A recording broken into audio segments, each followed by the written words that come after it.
સુરત શહેરમાં એમએલએ કુમાર કાનારીના પત્રથી પાલિકા અને પોલીસે વરાછાથી સરથાણા સુધીના તમામ દબાણો દૂર કર્યા.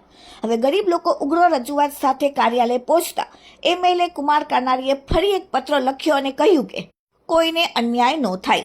સુરત શહેરમાં લારી ગલ્લા અને પાથરણા વાળા પોતાનું ગુજરાન ચલાવતા ગરીબ વેપારીઓ પાલિકા અને પોલીસની કથિત હેરાનગતિથી ભારે પરેશાન છે. સતત થતી હેરાનગતિથી કંટાળીને આજે લારી પાથરણા વાળાઓએ સ્થાનિક ધારાસભ્ય એમએલએ કુમાર કાનારીને મળીને ઉગ્ર રજૂઆત કરી. વેપારીઓએ એમએલએ સમક્ષ આક્ષેપ કર્યો કે મહાનગરપાલિકાના કર્મચારીઓ અને પોલીસ દ્વારા તેમનું સામાન વારંવાર જપ્ત કરી લેવામાં આવે છે. લારીવાળાઓએ આજે આંદોલન કર્યું. પાલિકા કર્મચારીઓ વેપારીઓ સાથે ઉદ્ધન વર્તન કરતા હોવાનો પર ગંભીર આક્ષેપ કરવામાં આવ્યો છે. લારી પાથરણાવાળાઓએ કુમાર કાનારીને પાસે કાર્યાલય આવીને રજૂઆત કરીને ન્યાયની માંગણી કરી છે અને શાંતિપૂર્ણ રીતે પોતાનું કામ કરવા દેવાની વિનંતી કરી છે. ધારાસભ્યોએ આ મામલે વહેલી તકે યોગ્ય કાર્યવાહી કરીને ગરીબ વેપારીઓની સમસ્યાનું નિરાકરણ લાવવાની ખાતરી પણ આપી છે.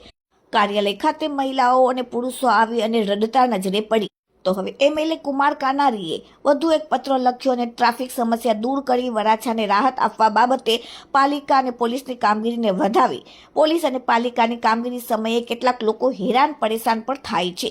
અમુક જગ્યાએ જે જરૂરી ના હોય તે પોતાની જગ્યા ઓટલા પર બેસી ધંધો કરતા હોય તેવા લોકો પર ભોગ બને છે. તો તે બાબતે કોઈ ખોટી રીતે હેરાન પરેશાન ના થાય તેવી રીતે કામગીરી કરવી, તેના માટે કુમાર કાનારીએ પત્ર લખ્યો.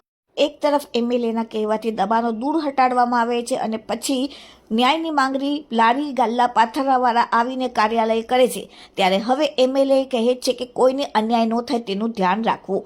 Bureau report, daily India TV, Surat. Hinaben છે. અમે 40 વર્ષથી બેહીએ છીએ જગ્યા પર. અમને આટલા વર્ષો અમને કુમાર કાનાણી સાહેબે અમને સપોર્ટ આપ્યો અને આ વખતે એમ કે હું સપોર્ટ નહીં આપું તો અમારું જે મંદિર બંધ થઈ જાય તો પૂજારી જાય ક્યાં બધા, અને અમને કહે કે મેર પાસે જાઓ, ઓલે પીએસ પાસે જાઓ, ઓલે પાસે કોને ઓળખીએ, અને અમે શોખના નથી બેઠા સાહેબ. અમે અમારા છોકરાના પેટ પૂરા કરવા માટે બેસીએ છીએ, અમારા છોકરાઓની ફી ભરવા માટે બેસીએ છીએ, અમારા પેટ ભરવા માટે. અમે નથી છીનારા છાણારા કરતા. જ્યાં જુગાર રમે છે, દારૂના અડ્ડા હાલે છે, ચરસ ગાંજા હમણાં અડાજણ તમને આટલું ચરસ ગાંજા મળ્યું છે તો ગયું ક્યાં? એ લોકોને પકડો ને, કારણ કે ત્યાં તમને હપ્તા મળી જાય છે. અમારા ગરીબ માણસ તમને હપ્તા દેતા નથી. અમે ક્યાં જઈએ? અમારો સાથ દ્યો, સાથ દ્યો. આ 7 દિવસ આજે 8મો દિવસ થઈ ગયો. અમે ઘરે જઈ છોકરાઓ કે માં શું આવી કઈ કે દીકરા આ વસ્તુ નહીં મગાવવાની. અમે છોકરાઓ 5 રૂપિયા માંગતા હોય તો અમારી પાસે નથી માંગતા. અમને કુમાર સાહેબે કીધું કે હું તમને હવે સપોર્ટ નહીં આપું, તમે મેર પાસે જાઓ, મોટા પીએ જાઓ, બધા પાસે જાઓ, હું નહીં સપોર્ટ આપું. અમે કોને ઓળખીએ છીએ? ગરીબને કોણ અમારું સાથ દે? અમે જઈએ બધા પાસે તો અમને તરત જેલમાં પૂરી દેશે. અમારો માલ મ્યુનિસિપાલિટી લઈ જાય છે, અમને લખાણ સિવાય માલ નથી દેતા. 300 રૂપિયાનું સ્ટેટ પેપર લેવડાવે છે, એમાં અમને વકીલભાઈ લખાણ કરાવે છે અને પછી અમને ભટ્ટ સાહેબે મને શું કીધેલું ખબર તમને? હું જ્યારે મારો માલ છોડાવવા ગઈ ને ત્યારે મેં કીધું ભટ્ટ સાહેબ હું તમારી માની ઉંમરની છું, તો કે મારા બાપને એક જ બાયડી બરોબર છે, મારે બીજી બાયડી મારા બાપને નથી કરવી. હું એના બાપની બાયડી હું થવા ગઈ હતી.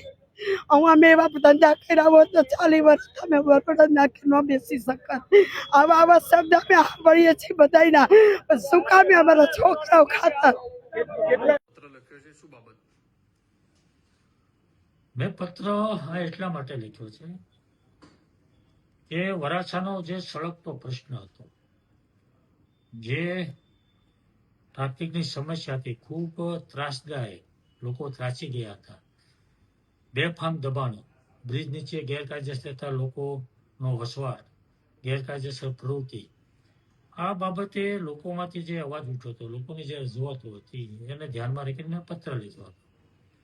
અને પત્રને ધ્યાનમાં રાખીને મ્યુનિસિપલ મેયર શ્રી દક્ષેશભાઈ માવાણી અને પોલીસ કમિશનર શ્રીએ રસ લઈ વિઝિટ કરી વરાછાની અને આ પ્રશ્ન હલ કરવા માટેની કામગીરી શરૂ કરી. ખૂબ સારી કામગીરી થઈ છે અને એટલા માટે મેં પત્ર એમને અભિનંદન આપવા માટે લખ્યો છે કે આ કામગીરી ખૂબ સારી થઈ છે અને આ કામગીરી કાયમી ધોરણે રોજે રોજ થતી રહે અને આ પ્રશ્ન જે દૂર થયો છે ફરીવાર ઊભો ન થાય એના માટેની કામગીરી સતત ચાલુ રહે એવી માગણી કરી છે. પણ એની સાથે સાથે એક સૂચન પણ કર્યું છે કે મને જે ફરિયાદ આવી છે, મારી પાસે જે વાત આવી છે કે અમુક જગ્યાએ અમુક લોકોને એવી ફરિયાદ આવી છે કે પોતાની જગ્યામાં બેઠા હોય, પોતાને વેપાર ધંધો કરતા હોય પણ જગ્યા પોતાની હોય, તો એવી જગ્યા ઉપરથી પણ માલ સામાન લઈ લેવામાં આવે છે, એને બંધ કરાવવામાં આવ્યો છે.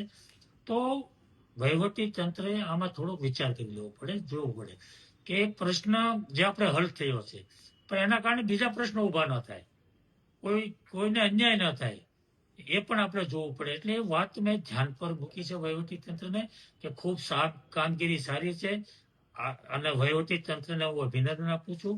પરંતુ સાથે સાથે કોઈને અન્યાય ન થાય એનું પણ ધ્યાન રાખવું પડે, બીજા પ્રશ્નો ઊભા ન થાય એની પણ ધ્યાન રાખીને કામગીરી કરવી પડશે.